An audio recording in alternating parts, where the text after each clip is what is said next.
Buenos días, mi nombre es Samantha Michelle García Cerrut y el día de hoy les voy a hablar acerca del síndrome del ovario poliquístico. Para empezar tenemos que definirlo. Este se va a definir como aquel padecimiento que va a estar caracterizado por la presencia de hiperandrogenismo, disfunción ovulatoria y una morfología poliquística en el ovario. Es muy importante mencionar que su presentación clínica es muy heterogénea, por lo cual se han conformado distintos fenotipos dependiendo de las características clínicas que se presenten. Y algo que quiero que siempre tengamos en cuenta es que las pacientes que tienen el síndrome del ovario poliquístico van a tener un riesgo incrementado de presentar anomalías metabólicas, diabetes mellitus tipo 2, infertilidad, complicaciones obstétricas, cáncer endometrial, cáncer en el ovario, así como eventos cardiovasculares, eventos cerebrovasculares y lo que sería el desarrollo de tromboembolia venosa. Ahora vamos a hablar un poco acerca de los factores de riesgo. El principal factor de riesgo asociado con el desarrollo del síndrome del ovario poliquístico que se ha encontrado es una historia familiar de este. Sin embargo, también, de acuerdo a la edad, se han hallado otros factores de riesgo. Antes del nacimiento, uno de los factores de riesgo es que tengan un tamaño pequeño respecto a la edad gestacional, aunque esto es controversial ya que en distintos estudios algo que se ha visto es que muchas de las pacientes que tienen este síndrome realmente tenían un tamaño normal para la edad gestacional. En el caso de lo que sería la infancia y la peripubertad, los factores son un inicio temprano de la obesidad, niveles incrementados al inicio de la pubertad de la dehidroepiandrosterona sulfato, una pubarca prematura y la presencia de hiperinsulinemia. En el caso de la adolescencia son la obesidad, la ganancia de peso rápida, el sobrepeso, que tengan ciclos menstruales irregulares, la presencia de oligomenorrea o bien de amenorrea, así como una morfología poliquística en el ovario, niveles incrementados de andrógenos y el desarrollo de cabello terminal o de vello terminal no deseado en la cara y en el cuerpo. En el caso de la fisiopatología, es importante recalcar que la gran mayoría son hipótesis que se han obtenido con base en los resultados de distintos estudios. Primero vamos a hablar acerca de los factores genéticos. En los estudios, algo que se ha encontrado es que es un trastorno multifactorial poligénico que tiene un patrón de herencia muy marcado. Además de que si tú tienes una madre o una hermana con síndrome del ovario poliquístico, en el caso de ser mujer, las probabilidades o el riesgo de presentar esta enfermedad incrementan de un 30 a un 50%, además de que hay casi 100 genes que están asociados con el desarrollo de este síndrome. Y algo muy interesante que también se ha encontrado es que al estudiar a las etnias Han como a las etnias como la etnia Han que se encuentra en China y también a las distintas ascendencias europeas, se han encontrado ciertos genes que tienen en común y por tanto estos genes datan de hace 60.000 años, por lo cual se cree que tal vez tuvieron que ver en un proceso evolutivo, aunque actualmente ya es algo obsoleto. Ahora les voy a hablar acerca de las variantes en los genes que se han encontrado que están asociadas con el síndrome del ovario poliquístico. En el caso de la síntesis de andrógenos, son aquellos genes que van a codificar para el citocromo P450, para lo que sería la enzima de escisión de la cadena lateral de colesterol, para la 17-alfa-hidroxilasa y la 17-20 liasa, para la aromatasa y también para lo que sería la hidroxisteroide 17 beta deshidrogenasa 6. Y en el caso de la acción de los andrógenos, se han encontrado variantes genéticas en el receptor de andrógenos, así como en la globulina fijadora de las hormonas sexuales. En el caso de la señalización de la insulina, hay variantes genéticas en aquellos genes que van a codificar para el receptor de la insulina, el sustrato tipo 1 y tipo 2 para el receptor de la insulina, lo que sería el receptor gamma activado por proliferador de peroxisomas y la calpaína 10. Y en el metabolismo son genes que están asociados con la adiponectina y también el gen FTO. Este va a codificar para una dioxigenasa que es dependiente de alfa-cetoglutarato y se ha visto que tiene una relación muy importante con el desarrollo de obesidad, así como la distribución de la grasa magra. En el caso de la foliculogénesis, van a ser variantes genéticas en aquellos que codifican para el receptor de la hormona foliculoestimulante, el receptor de la hormona luteinizante y el receptor tipo 2 de la hormona antimülleriana, mientras que en el caso de la inflamación es para aquellos que codifican para las interleucinas 1A, interleucina 1B, interleucina 6, interleucina 18, inhibidor del activador del plasminógeno 1, fibrilina 3, factor de necrosis tumoral y lo que sería la endopeptidasa 2. Otra parte de la fisiopatología es la alteración que se va a dar en la producción de la gonadotropina coriónica humana, ¿Qué es lo que va a suceder de forma general? Hay una anormalidad neuroendocrina que va a generar un incremento en la frecuencia del pulso de la hormona liberadora de gonadotropina, y esta a su vez va a generar que hay un incremento en la frecuencia y en la amplitud del pulso de la hormona luteinizante.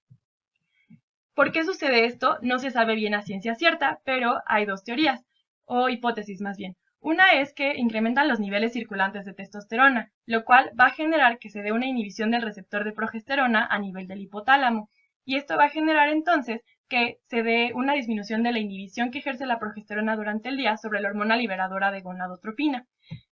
Cuando este proceso se vuelve crónico, va a hacer que se dé una reducción de la inhibición de los opioides hipotalámicos, lo cual va a generar que haya un incremento en la secreción pulsátil de la hormona liberadora de gonadotropina, y esta a su vez va a generar que haya un incremento en la secreción de la hormona luteinizante.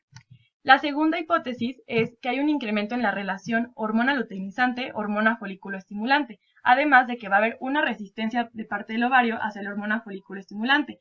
Todo esto va a generar que haya un incremento en la producción y secreción de andrógenos por parte de las células de la teca que se encuentran en el folículo ovárico. Esto va a tener dos efectos. Uno, va a haber un desarrollo perjudicial en el folículo, además de que va a disminuir la inhibición que ejerce la progesterona sobre la hormona liberadora de gonadotropina. Se ha hallado que en las mujeres que tienen obesidad o sobrepeso con síndrome del ovario poliquístico, los valores de la hormona luteinizante no están elevados y se encuentran normales. Todavía no se sabe bien la razón del por qué, mientras que en aquellas mujeres que padecen este síndrome, pero no tienen ni sobrepeso ni obesidad, las concentraciones de la hormona luteinizante sí están aumentadas.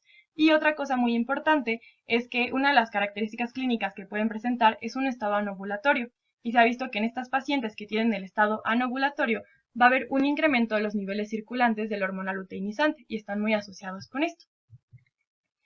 El hecho de que nosotros encontremos un incremento en la relación hormona luteinizante-hormona folículo estimulante va a respaldar nuestro diagnóstico del síndrome del ovario poliquístico. Sin embargo, que encontremos valores bajos de la hormona luteinizante no va a excluir el diagnóstico de este. Y algo muy interesante es que se ha encontrado que en aquellas niñas que están iniciando la pubertad y tienen hiperandrogenismo, hay un incremento en los pulsos de la hormona luteinizante, así como en la secreción de pulsos de esta hormona durante el día, lo cual se cree que podría explicar en ciertas mujeres el inicio de la fisiopatología de todas las anormalidades que se van a presentar de manera posterior. Ahora vamos a hablar acerca del hiperandrogenismo. ¿El hiperandrogenismo por qué se va a dar? Bueno, va a suceder una sobreestimulación de la hormona luteinizante por los mecanismos que ya les expliqué previamente. Esto va a generar que se dé una hipersecreción de andrógenos, el cual va a contribuir a que se dé un detenimiento de la maduración del folículo, porque va a promover que se dé un inicio del crecimiento del folículo primordial, así como un aumento del número de folículos antrales en la etapa dependiente de gonadotropina. ¿Cuáles andrógenos se van a elevar? Bueno, van a ser la testosterona, el DA, la 17-hidroxiprogesterona, la androstenediona, el DA-sulfato y la estrona. La androstenediona va a ser el estrógeno que va a estar más incrementado en el síndrome del ovario poliquístico. Aunque este no es biológicamente activo, es precursor de la testosterona y de la estrona. En el caso de la testosterona, una vez que la androstenediona se convierte a testosterona, este se va a convertir en un andrógeno que es todavía más potente, que es la dihidrotestosterona, mientras que en el caso de la estrona va a convertirse en estradiol, y el estradiol es biológicamente más activo en sus tejidos diana. El hecho de que incrementen las concentraciones circulantes de androstenediona van a generar que las concentraciones de estradiol sean de 10 a 100 veces superiores en los primeros días de la ovulación. También, otra de las cosas que se ha hallado es que hay mujeres que tienen una sobreexpresión en las células de la teca del gen que codifica para la proteína 1A que contiene el dominio DEN. También hay una sobreexpresión del gen que va a codificar para la CYP17A1, y si recordamos, esta es la enzima limitante de la síntesis de andrógenos, por lo cual vamos a tener una mayor conversión de progesterona a andrógenos. Y en el caso de las células de la teca también se ha visto que son más sensibles a responder a la secreción de los andrógenos, que va a ser estimulada tanto por la insulina como por la hormona luteinizante. Mientras que en los casos de hiperinsulinemia se va a reducir la síntesis hepática de la globulina fijadora de hormonas sexuales, por lo cual va a haber un aumento de las fracciones libres de testosterona, que si recordamos bien, estas son las activas. Y también la hipersecreción de andrógenos va a generar el hirsutismo. ¿Por qué? Porque va a haber un incremento en los niveles de testosterona y de la dihidrotestosterona, Estos a su vez van a estimular la síntesis de la ornitina descarboxilasa en el folículo piloso, y esta a su vez va a estimular la producción de las poliaminas. Las poliaminas tienen múltiples funciones, pero una de estas va a ser el desarrollo del cabello en el folículo, porque promueven la proliferación celular. Ahora vamos a hablar acerca de la disfunción ovárica. Primero quiero mencionar ciertos aspectos que son muy importantes de la ovulación que se da de manera normal, son aspectos muy generales. Para que se dé la ovulación tiene que haber una señalización sincronizada por parte del hipotálamo, la glándula pituitaria, las células de la teca del ovario, lo que serían las células de la granulosa ovárica y el folículo en desarrollo. Es importante también recordar que en el caso del crecimiento del folículo primordial, este no va a ser dependiente de gonadotropina. También, en la etapa preantral va a haber un incremento en los receptores de hormona luteinizante, lo cual va a conducir a que se dé una secreción de andrógenos por parte de las células de la teca que van a proporcionar un sustrato para la producción de estradiol por parte de las células de la granulosa. También, para que se pueda dar o que se culmine la ovulación, tiene que haber una coordinación e interacción adecuada entre la hormona luteinizante, la hormona folículo estimulante, la insulina, el factor de crecimiento insulínico tipo 1, la hormona antimülleriana, así como de la función enzimática esteroidogénica y otros factores. Sin embargo, en las mujeres que tienen el síndrome del ovario poliquístico, esto no se va a dar, ya que van a tener un desarrollo folicular anormal, además de que no va a haber una selección de un folículo dominante o no va a haber una selección aparente de este, lo cual va a generar que se dé anovulación. ¿Qué va a suceder en la disfunción ovárica o por qué va a estar caracterizada? Por una mayor activación folicular. Sin embargo, el crecimiento folicular se va a detener antes de que se pueda dar la maduración, y esto a su vez va a generar que haya una mayor proporción de folículos primordiales, así como un aumento de los folículos en crecimiento activados. ¿Por qué se detiene esta maduración? Bueno, una de las hipótesis es que los niveles de la hormona folículo estimulante circulares realmente no van a estar bajos, sino van a estar normales, pero se van a considerar relativamente bajos debido a que va a haber una sobreproducción de la hormona luteinizante, por lo cual en comparación con los valores de la hormona luteinizante se pueden considerar bajos. Esto va a generar que no se estimulen los procesos normales de maduración, lo cual a su vez va a ocasionar que no se dé el crecimiento folicular o bien este se inhiba.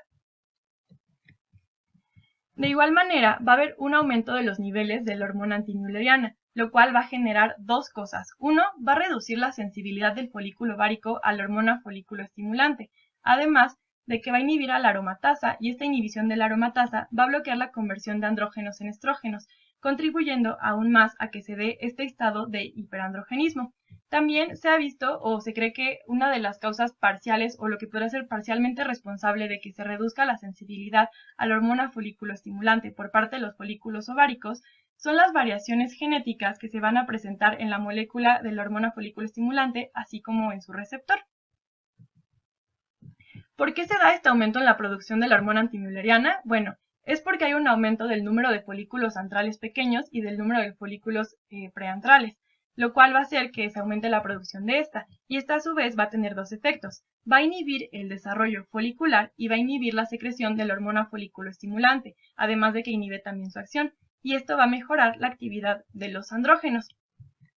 En el caso de las mujeres que tienen como característica clínica un estado anovulatorio, se ha visto que en un primer inicio hay una disminución de las concentraciones de la hormona antimülleriana en los folículos primordiales pequeños y en los folículos transicionales, lo cual en un primer momento se cree que lo que ocasiona es que se dé un reclutamiento de los folículos en crecimiento, así como de sus ovocitos, mientras que también se va a dar posteriormente una hipersecreción de la hormona antimülleriana en estos folículos centrales pequeños, lo cual va a generar que se perjudique el crecimiento del folículo al inhibir tanto la acción de la aromatasa como a la hormona folículo estimulante. Por lo tanto, las pacientes que tienen un estado anovulatorio van a tener concentraciones de la hormona folículo estimulante, que van a estar bajas o normales. Sin embargo, nunca van a ser lo suficientemente altas para poder ir contra esta inhibición que se va a dar por la hormona antimülleriana de la acción de la aromatasa. De igual forma, vamos a ver que va a haber una hipersecreción de la hormona luteinizante, como ya hemos mencionado previamente, y esto va a causar que haya una disminución de sensibilidad por parte de los folículos ováricos a la hormona folículo estimulante. Esto va a generar que se dé una luteinización prematura por parte de las células de la granulosa, lo cual va a conducir eventualmente a que se genere hipertrofia, acumulación de lípidos y otros cambios en el folículo que normalmente ocurrirían después de la ovulación, además de que también va a ser perjudicial para el crecimiento folicular y la ovulación en mujeres que tienen este síndrome. El crecimiento folicular a menudo se va a reanudar después de que se dé un reemplazo de estradiol o bien de progesterona durante la fase lútea del ciclo menstrual en mujeres que tienen este síndrome caracterizado por anovulación. Se cree que este efecto podría estar relacionado porque se da una reducción de la relación hormona luteinizante, hormona folículo estimulante, así como una disminución de la resistencia del ovario a la hormona folículo estimulante. También algo muy importante es que tanto el ovocito como las células de la granulosa circundantes tienen una conexión o una estrecha interacción entre estos dos sistemas, por lo cual van a producir factores intraováricos que involucran el reclutamiento y el crecimiento folicular, como serían los miembros de la familia del factor de crecimiento transformante beta. Aquí podemos encontrar a la hormona antimülleriana, a las inhibinas, a las activinas, a las proteínas morfogénicas óseas y factores de diferenciación de crecimiento, además de que también van a promover o van a generar más bien factores de crecimiento y citocinas. Todo esto nos va a conllevar a que se dé un desarrollo y funcionamiento anormal del folículo. Y algo que quiero para cerrar esta parte de la disfunción ovárica mencionar es que se ha visto que hay una disminución en la expresión génica de lo que sería el factor de crecimiento 9 que está derivado de los ovocitos. Este va a ser crucial para la foliculogénesis normal y su función es que va a afectar la formación de la capa celular de la teca, por lo cual se ha visto que se reduce en los ovarios de las mujeres anovulatorias que tienen el síndrome del ovario poliquístico, lo cual podría ser como una relación causal o más bien podría vincular la expresión de este gen en el ovocito desregulado en la foliculogénesis alterada. Y aunque se ha visto que las inhibinas, las activinas, el factor de crecimiento insulínico tipo 1 y la folistatina tienen un papel importante en que se dé la foliculogénesis, todavía no se sabe qué tan permisivo es el papel que van a jugar para que se dé el desarrollo de la fisiopatología en la disfunción ovárica. Ahora vamos a pasar a hablar de lo que sería el papel que juega la resistencia a la insulina y la hiperinsulinemia en la fisiopatología de este síndrome. Se ha visto que las tasas de secreción de insulina basal van a estar aumentadas en estas pacientes, además de que las respuestas secretoras de insulina a una carga de glucosa van a ser inadecuadas, lo que va a resultar en una disposición más baja. También, a pesar de que hay estado de hiperinsulinemia, estas mujeres van a tener células beta pancreáticas que van a tener cierta disfunción. Y también va a haber una disminución de la extracción hepática de insulina, lo cual va a contribuir todavía más a que se dé esta hiperinsulinemia. Se ha visto que hay un patrón de herencia dominante en el cual va a haber un incremento en la fosforilación de los residuos de serina, ya sea del receptor beta de la insulina o de la CYP17A1.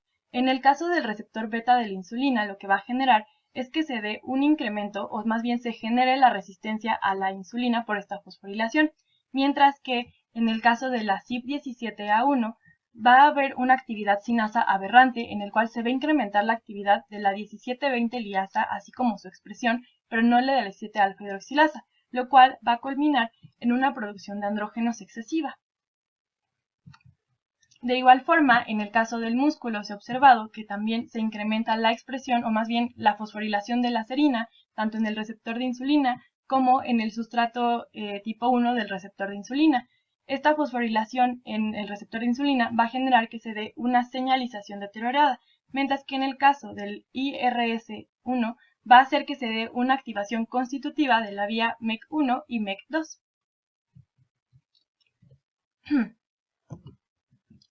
También algo muy importante es que en el caso del músculo, un estudio encontró que en los miotubos había unas anormalidades intrínsecas en el transporte de la glucosa, así como en la señalización de la insulina, mientras que otro estudio reportó que había una alteración en la capacidad de respuesta a la insulina, más no en la sensibilidad ni la expresión de la proteína GLUT4.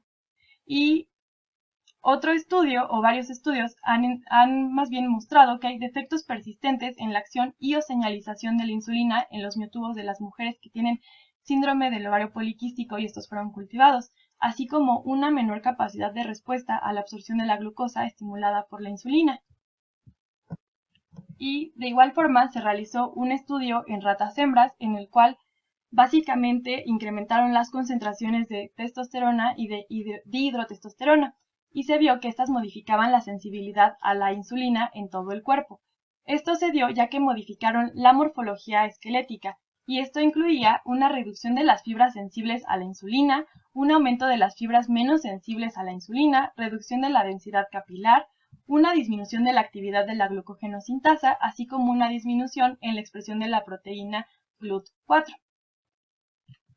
Ahora, en el caso de la disfunción adiposa, que también va a jugar un papel muy importante, se ha visto que tanto los adipocitos como su función van a ser aberrantes, y esto va a favorecer que se dé resistencia a la insulina, así como una inflamación subclínica. Ahora, se ha visto que las citocinas inflamatorias van a suprimir la secreción de adiponectina, y esto va a generar que se dé un entorno más proinflamatorio y resistente a la insulina, así como van a suprimir el transporte de glucosa mediado por la insulina. De igual forma, los estudios han encontrado que los adipocitos en las pacientes que tienen síndrome del ovario poliquístico son más grandes, la actividad de la lipoproteína lipasa es más baja y tienen una lipólisis inducida por catecolaminas que se va a encontrar deteriorada. En un estudio se encontró que va a haber defectos tanto en la expresión como en la producción de GLUT4, en la estimulación del transporte de glucosa, en la inhibición de la lipólisis estimulada por la insulina. Otro estudio encontró que hay una disminución de la expresión de GLUT4 similar a los niveles que se pueden encontrar en los pacientes que tienen diabetes mellitus tipo 2, así como hay una desregulación epigenética en la función de los adipocitos, principalmente en lo que sería el microRNA 93 y el microRNA 223, lo cual parece tener un papel muy importante en la supresión del contenido de GLUT4, así como la alteración del transporte de glucosa. Y también se ha visto que en el caso de los andrógenos, el que actúen por medio de su receptor va a generar que se dé una resistencia selectiva a la insulina. Y esto se ha podido encontrar en los estudios in vitro. Es muy importante tener en cuenta que los cambios que se van a encontrar en la captación de glucosa en el tejido adiposo, aunque sean moderados, pueden tener efectos secundarios sustanciales en el metabolismo de la glucosa en todo nuestro cuerpo, como se demostró en el caso de los ratones. Por lo tanto, es muy posible que los defectos moleculares que podemos observar en las vías de señalización de la insulina de los adipocitos de las mujeres con síndrome del ovario poliquístico pueda tener un efecto significativo en la resistencia a la insulina que se va a presentar. En el caso de la disfunción psicosexual y los cambios de humor, realmente no se conocen bien los mecanismos que lo ocasionan. Se cree que tal vez son causados por un diagnóstico tardío, una poca experiencia diagnóstica, así como la cronicidad y la complejidad de la enfermedad, o bien por la propia disfunción hormonal. Algo que me faltó mencionar en el caso de la fisiopatología relacionada con la resistencia a la insulina es que es muy selectiva en el caso de los pacientes que tienen este síndrome, ya que va a afectar a las vías de señalización, más no a las vías mitogénicas, y esto es muy importante a tener en cuenta. Ahora vamos a hablar acerca del cuadro clínico. Pueden presentar una adrenarca prematura por el exceso de DEAs, un crecimiento temprano del vello axilar, presencia de dolor corporal, así como acné. Sin embargo, los síntomas típicos van a ser obesidad leve, hirsutismo ligero, menstruaciones irregulares o bien la presencia de amenorrea, y el vello corporal puede crecer en un patrón masculino, así como va a haber una disminución de pelo en la región temporal y la presencia de acné. Otros datos clínicos que podemos encontrar es el aumento de peso, la fatiga, la falta de energía, problemas del sueño, muchos de ellos tienen apnea del sueño y hay que tener cuidado con eso, cambios de humor, depresión, ansiedad y dolores de cabeza. También se ha visto que pueden presentar acantosis nigricans, principalmente en las axilas, en la nuca, en los pliegues, los nudillos y o en los codos, así como va a haber un aumento de riesgo de complicaciones en el embarazo, que son la preeclampsia y el parto prematuro principalmente. Ahora vamos a hablar acerca de los criterios diagnósticos. Primero, en 1990, la NIH propuso los siguientes criterios, donde tenían que cumplir todos para poder diagnosticarlas. Tenían que tener hiperandrogenismo o bien hiperandrogenemia, oligoovulación, así como la exclusión de otras patologías. Sin embargo, en 2003 en la ciudad de Rotterdam se hicieron los criterios de Rotterdam, donde tienen que tener dos de los siguientes más la exclusión de las patologías para poder hacer el diagnóstico: presencia de oligoovulación o anovulación, así como menorrea o bien sangrado uterino irregular u oligomenorrea, donde básicamente son menos de 8 menstruaciones al año. la presencia de signos clínicos y o bioquímicos de hiperandrogenismo, donde uno de los signos clínicos más característicos sería el hirsutismo y en los bioquímicos sería la testosterona sérica total o elevada, y también que por ecografía se pudiera ver los ovarios poliquísticos. Sin embargo, el Androgen Excess Society en 2006 hizo otros criterios en donde básicamente tienen que cumplir todos los criterios para poder ser consideradas como que tienen este síndrome, y son la presencia de hiperandrogenismo, que puede presentarse como hirsutismo y o hiperandrogenemia, la disfunción ovárica, que puede presentarse como oligoovulación o anovulación y o ovarios poliquísticos, así como la exclusión de otras causas de exceso de andrógenos o trastornos que se encuentren relacionados.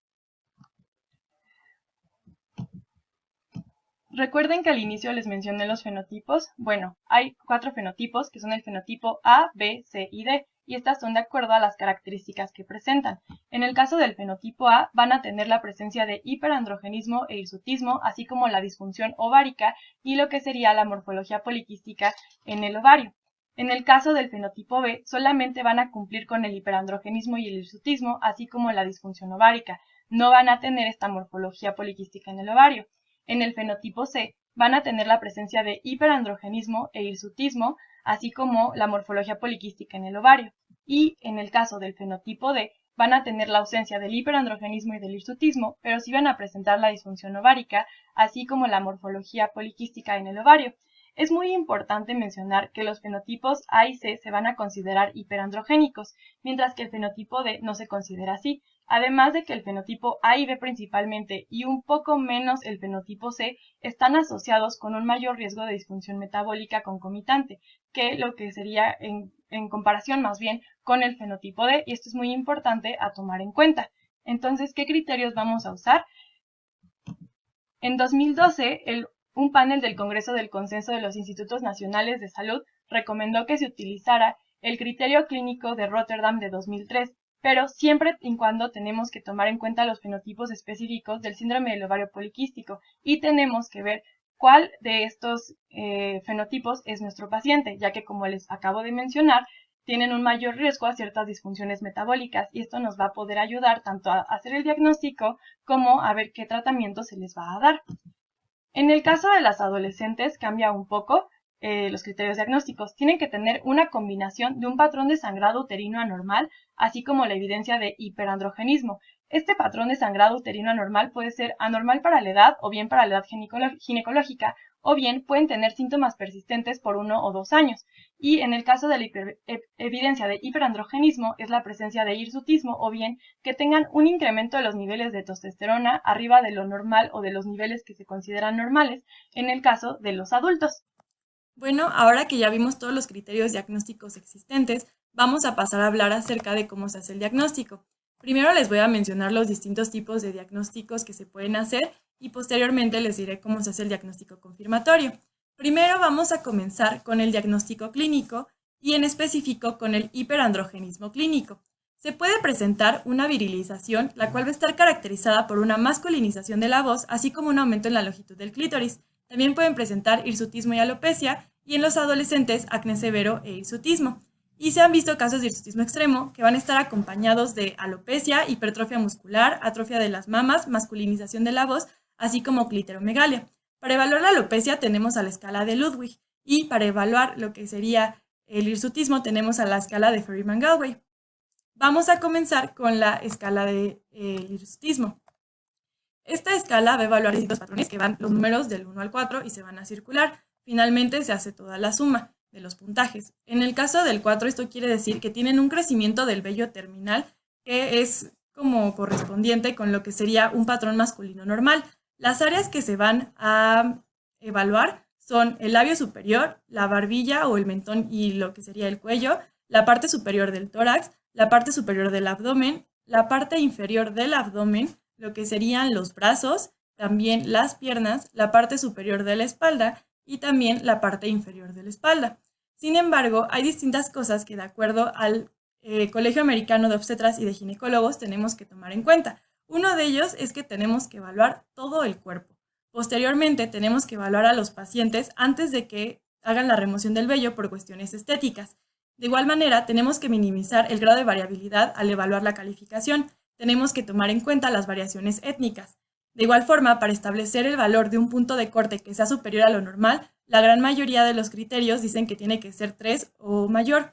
Pero en el caso de este colegio americano, lo que nos recomienda es que sea mayor a 4 o 6 para que se pueda considerar la presencia de un hirsutismo significativo.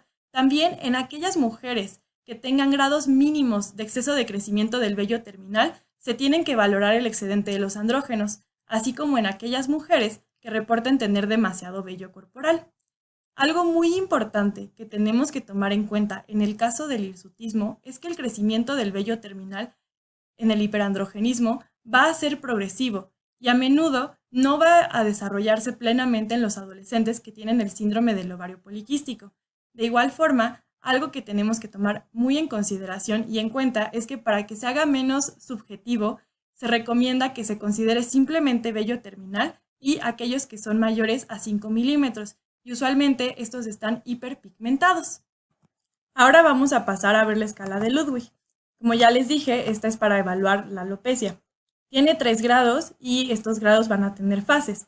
En el caso del grado 1 tiene 4 fases. El grado 1 está caracterizado porque se empieza a ver que se está originando el problema en la parte central de la cabeza, además de que el pelo se ve más fino. En la fase 1 en este grado va a iniciar la caída. En la fase 2 se va a empezar a ver una pequeña área de la cabeza que se encuentra despoblada. En la fase 3 se va a ampliar la zona afectada comparada con las fases anteriores. Y en la fase 4 se va a apreciar una menor densidad y la zona afectada va a incrementar. En el caso del grado 2, este se va a caracterizar porque ya se puede apreciar a simple vista el problema. Aquí ya se puede ver caída, no empieza a crecer el cabello, además de que hay debilitamiento de este. Este solo va a tener 2 fases.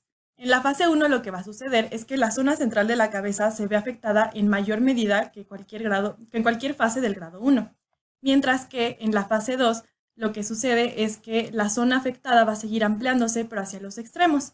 Y finalmente, en el caso del grado 3, este se va a generalizar en toda la parte superior de la cabeza.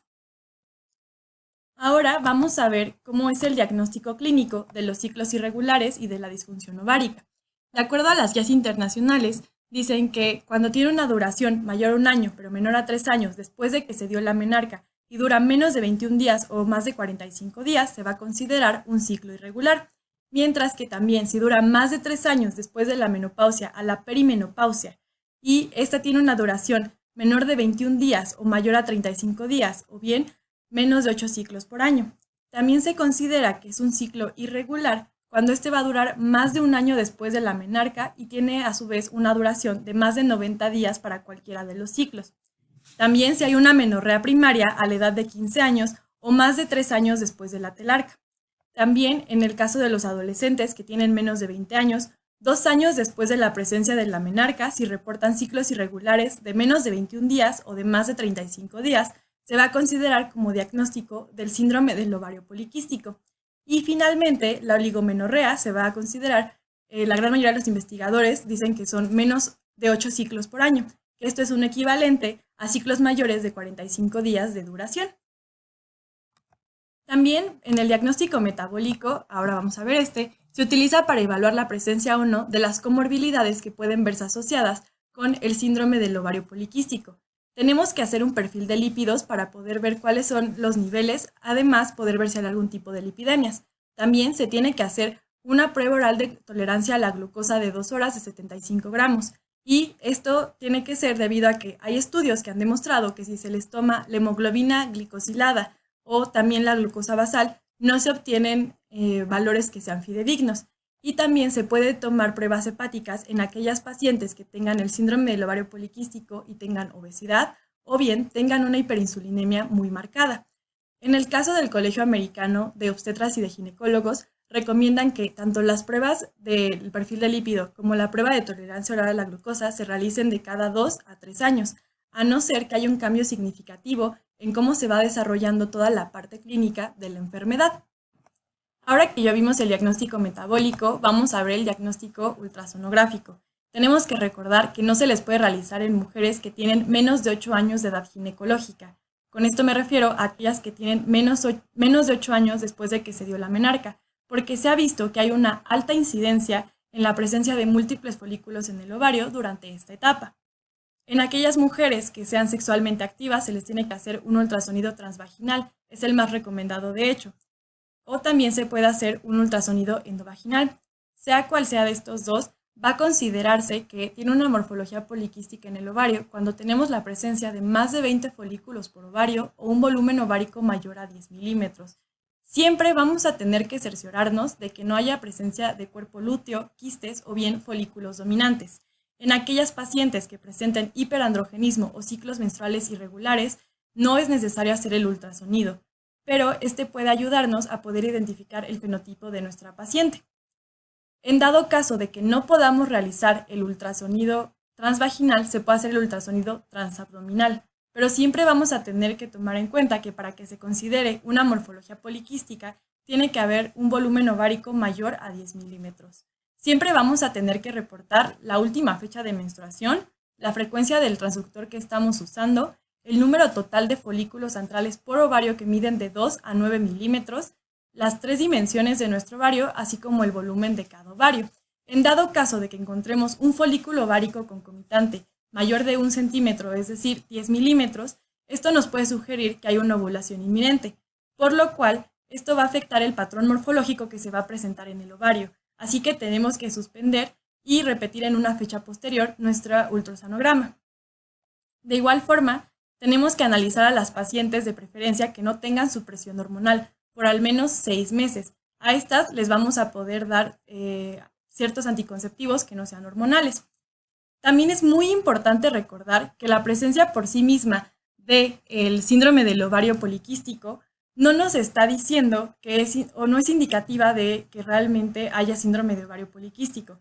¿Por qué? Porque se ha visto que hay una alta incidencia de mujeres que tienen hallazgos compatibles con esta morfología poliquística en los ovarios en ausencia de cualquier otro signo y síntoma y que es mucho más alta que la prevalencia como tal de síndrome del ovario poliquístico y la presencia de esta por sí misma, por tanto, no es indicativa. Y por último, tenemos que recordar que en el caso de los adolescentes pueden presentar una morfología que es compatible con el síndrome del ovario poliquístico, por lo cual la morfología ovárica no debe de utilizarse para poder evaluar el síndrome del ovario poliquístico en las adolescentes. También se puede utilizar el diagnóstico por medio del ultrasonido para descartar otras patologías. Se debe de realizar una ultrasonografía pélvica en todas las pacientes para poder valorar la morfología ovárica, el grosor endometrial y otras patologías pélvicas. Tenemos que recordar que tienen un riesgo incrementado de cáncer endometrial y de cáncer en el ovario. Ahora vamos a las pruebas hormonales. Las pruebas hormonales tienen 3 propósitos principalmente. El primero es que se confirme o se demuestre el diagnóstico de hiperandrogenismo. El segundo es que se confirme o se demuestre la disfunción ovárica. Y el tercero es la exclusión de trastornos similares o bien que puedan emular esto. Vamos a ver cómo se diagnostica el hiperandrogenismo bioquímico. Se requiere mínimo que tengamos un valor anormal de andrógenos para poder diagnosticar la hiperandrogenemia. Se puede realizar la prueba de testosterona libre, el índice de testosterona libre o bien la cantidad de testosterona biodisponible. En dado caso de que veamos la cantidad de testosterona total, esta se debe de analizar utilizando un radioinmunoensayo de alta calidad después de la toma de la muestra o bien una cromatografía de columna o espectrometría de masas después de la toma de esta. ¿Por qué? Porque han demostrado que tienen una mayor sensibilidad. Realmente hacer un diagnóstico bioquímico de hiperandrogenismo no es tan fácil. En dado caso de que evaluemos la testosterona libre, tenemos que usar la diálisis de equilibrio, ultrafiltración o bien precipitación del sulfato de amonio.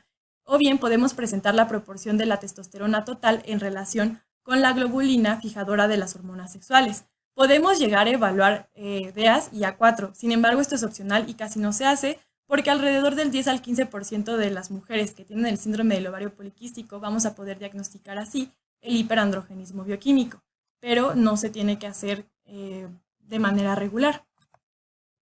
También en aquellas mujeres que utilicen anticonceptivos hormonales, vamos a tener que retirarlos 3 meses antes de hacer la medición y les vamos a dar terapia anticonceptiva que no sea hormonal. No tiene mucho valor clínico en las adolescentes o en las mujeres que tienen mínimas manifestaciones clínicas de este hiperandrogenismo. También, la interpretación de los niveles de testosterona siempre se deben de guiar por los rasgos de referencia del laboratorio usado, o bien apegarnos a cuáles son los rangos que dicen las guías internacionales. De igual forma, los niveles de andrógenos van a variar con la edad y muchos van a requerir el uso de los rangos normativos dependientes de la edad. Y en la mayoría de los adolescentes hay que tomar en cuenta que los niveles de andrógenos por lo general van a estar dentro del rango adulto después de la edad de 4 años. Disculpen, después de la edad de los 14 años. También estas pruebas hormonales nos van a servir para detectar la oligoanovulación. En aquellas mujeres que tengan hirsutismo, mase o menorrea, se tienen que tomar los niveles de progesterona en la fase lútea, preferentemente en el día 22 al 24 y en más de un ciclo. Y en aquellas pacientes que tengan anovulación y estén eumenorreicas, tenemos que sacar de igual forma los niveles séricos de progesterona y se va a considerar que son positivos o es un diagnóstico de oligoanovulación cuando los valores son menor a 5 nanogramos. De igual forma nos van a servir para la exclusión de otros trastornos. Siempre vamos a tener que sacar los niveles, o en todas las pacientes vamos a tener que tomar los niveles de la hormona estimulante de tiroides para descartar la disfunción tiroidea. También tenemos que descartar el síndrome de Cushing tomando el cortisol libre o bien el cortisol en la orina de 24 horas después de una prueba de inhibición nocturna de dexametasona. De igual forma, tenemos que hacer la detección de la hiperplasia suprarrenal no clásica en todas aquellas mujeres que presenten signos, síntomas o molestias hiperandrógenas, sin importar cuál sea el grado de estas, ya que se ha visto que del 1 al 10% de las mujeres con hirsutismo presentan la hiperplasia suprarrenal no clásica. Y algo muy importante de recordar es simplemente que va a estar causada por defectos en la CYP21A2. ¿Cómo se va a realizar esta detección? Bueno, vamos a utilizar la fase folicular basal, preferiblemente por la mañana, con 17-hidroxiprogesterona. Sin embargo, si nuestros valores de detección salen arriba de 2 nanogramos sobre mililitro, vamos a tener que hacer una prueba de estimulación aguda con lo que sería la hormona adrenocorticotrópica más la 17-hidroxiprogesterona. Vamos a tener que tomar los niveles de nuestra paciente de 17-hidroxiprogesterona antes y 30 a 90 minutos después para poder ver los valores. Si los valores que nos salen son mayores a lo que serían 10 nanogramos sobre mililitro, entonces podemos considerar que tienen hiperplasia suprarrenal no clásica o que muy posiblemente la tienen. Si los valores son mayores a 15 nanogramos sobre mililitro, entonces podemos decir que con certeza tiene hiperplasia suprarrenal no clásica. Y de igual forma, tenemos que tomar los niveles de prolactina en todas las pacientes para descartar la presencia de hiperprolactinemia. Ahora sí, vamos a pasar a lo que sería el diagnóstico confirmatorio. Aquí hay un algoritmo y se los voy a explicar. El paso 1 es, nuestra paciente presenta ciclos irregulares más hiperandrogenismo clínico y excluimos otras causas, entonces podemos decir que tiene el diagnóstico del síndrome del ovario poliquístico. Sin embargo, si no tienen hiperandrogenismo clínico y solamente los ciclos irregulares, vamos a tener que buscar el hiperandrogenismo bioquímico, excluir otras causas. Si demostramos que hay hiperandrogenismo bioquímico y se excluyeron las demás causas, entonces podemos decir que tienen el diagnóstico. Si solo tienen el hiperandrogenismo clínico o bien solo tienen los ciclos menstruales irregulares, en el caso de los adultos vamos a tener que hacer un ultrasonido para buscar la morfología poliquística ovárica, además de excluir otras causas. Tenemos estos dos criterios, entonces podemos decir que tenemos el diagnóstico. Hay que recordar nuevamente que no podemos hacer este estudio en los adolescentes hasta que pasen más de 8 años después de la menarca.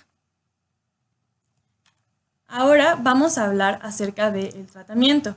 Algo importante es que el tratamiento tiende a ser muy individualizado dependiendo de cuál sea la presentación clínica y las comorbilidades asociadas que tenga nuestra paciente. Vamos a iniciar con el tratamiento de la obesidad y de las disfunciones metabólicas. Hay 3 cosas muy importantes o 3 principios que tenemos que tomar en cuenta. La primera es que el tratamiento primario para la disfunción metabólica es la intervención en el estilo de vida, además de que se ha visto que mejora la fertilidad. Estos programas de intervención en el estilo de vida mejoran la ovulación de un 40 a un 50% de las mujeres que tienen este síndrome y de este porcentaje, del 30 al 40%, pueden lograr un embarazo espontáneo. De igual forma, la reducción del peso corporal en estas mujeres va a inducir los ciclos ovulatorios y va a mejorar su perfil metabólico.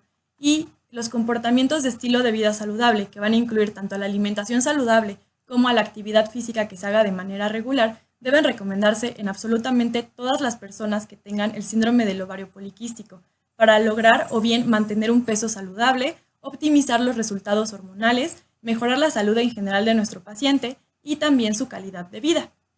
Ahora, hablando acerca de la pérdida de peso, es muy importante recordar que en aquellas personas que tienen pesos excesivos, cuando en un periodo de 6 meses pierden del 5 al 10%, se va a considerar que lograron una meta exitosa.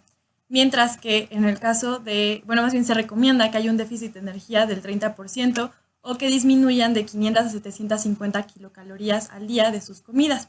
También se ha visto que el ejercicio físico mejora la resistencia a la insulina, va a promover los cambios en la distribución de la grasa y también reduce el riesgo cardiovascular.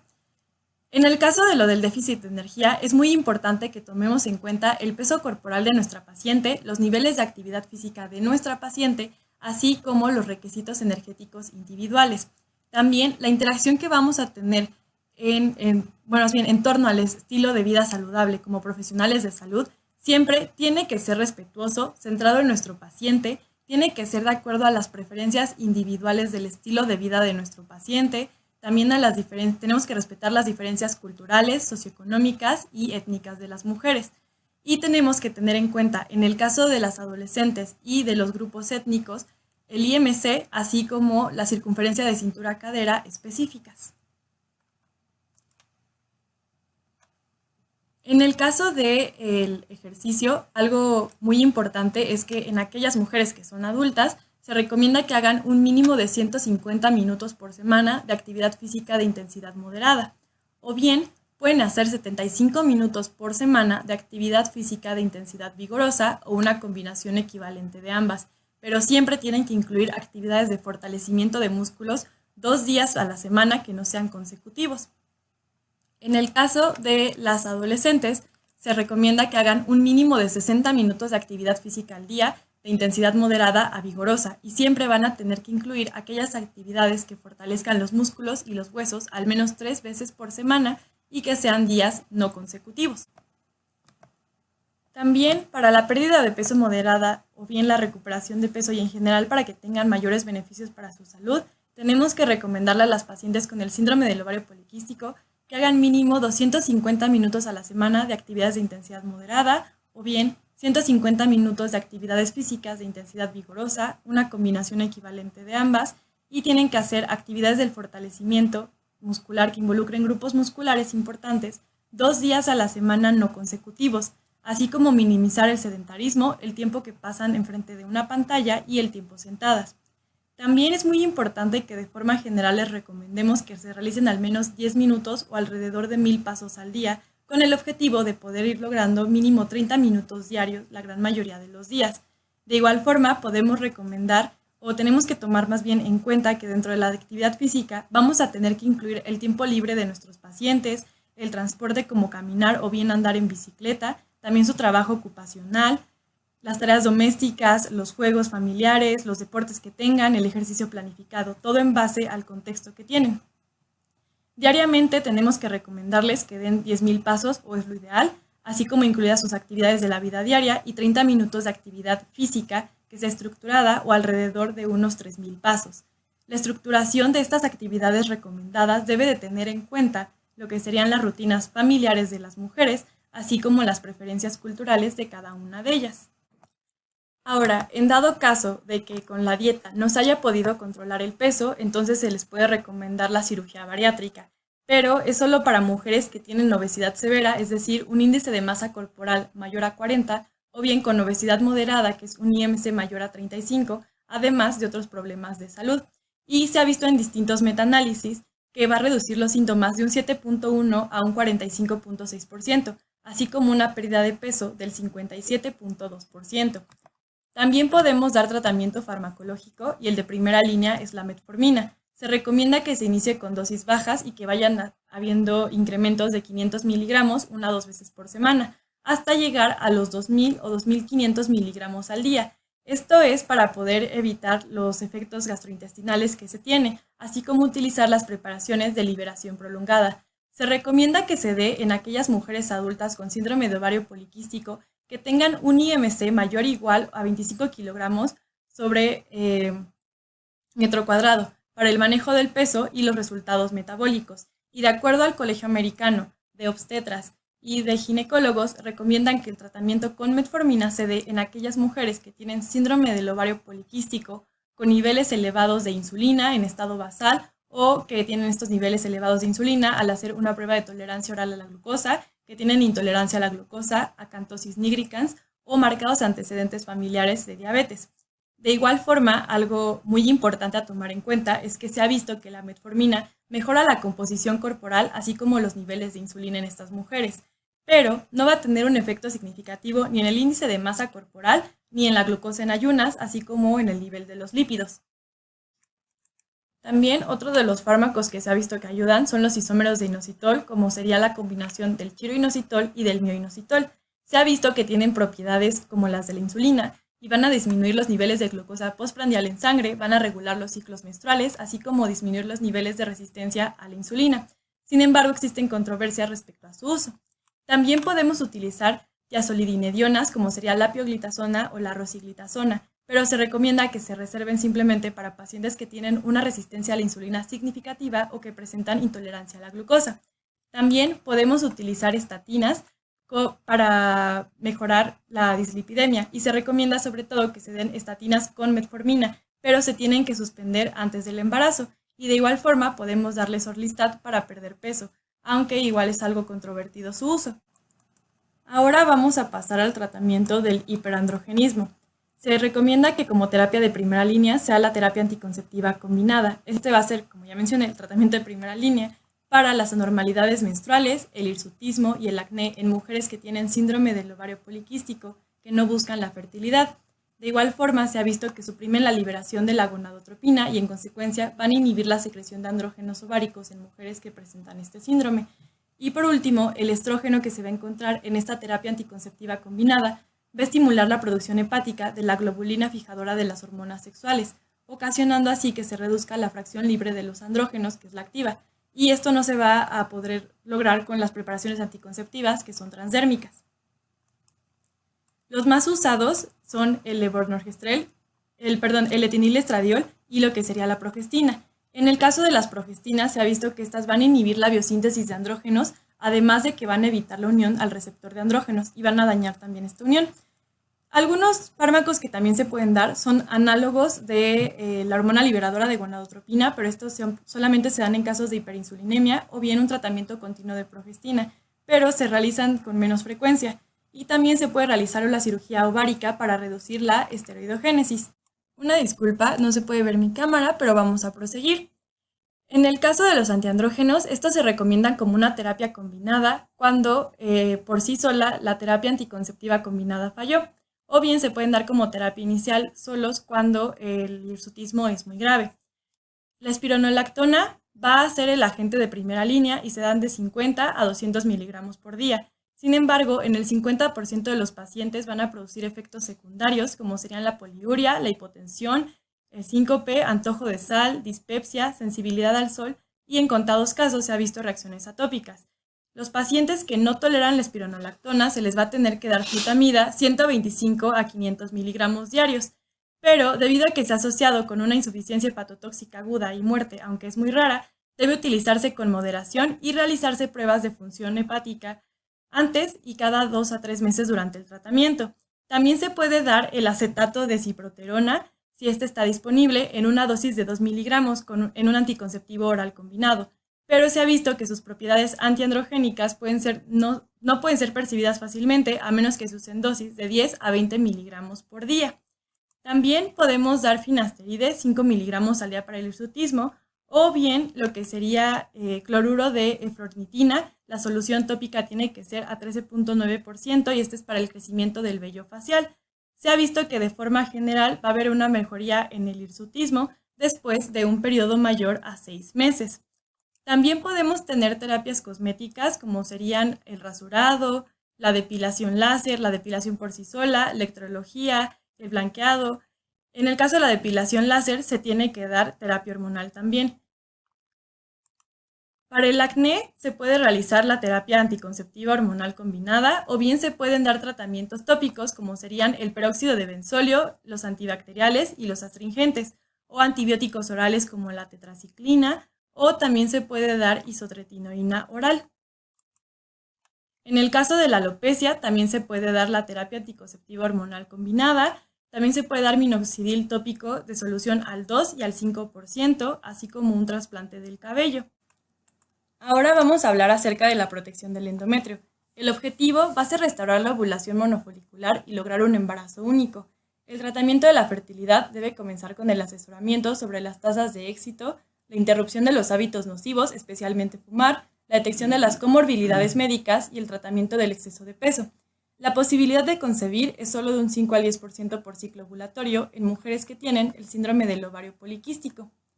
El tratamiento de primera línea va a ser el citrato de clomifeno o bien se puede utilizar letrozol, que son anticonceptivos orales. Se ha visto que el letrozol tiene mayor éxito que el clomifeno. Aproximadamente el 50% de las pacientes que ovulan con el clomifeno van a concebir luego de 3 a 5 ciclos de tratamiento. El tratamiento de segunda línea es la terapia con gonadotropina, ya sea como una combinación de hormona luteinizante y folículo estimulante o solo hormona folículo estimulante. Esta se va a usar en un régimen de dosis bajas para poder así minimizar el riesgo de embarazos múltiples y el síndrome de hiperestimulación ovárica.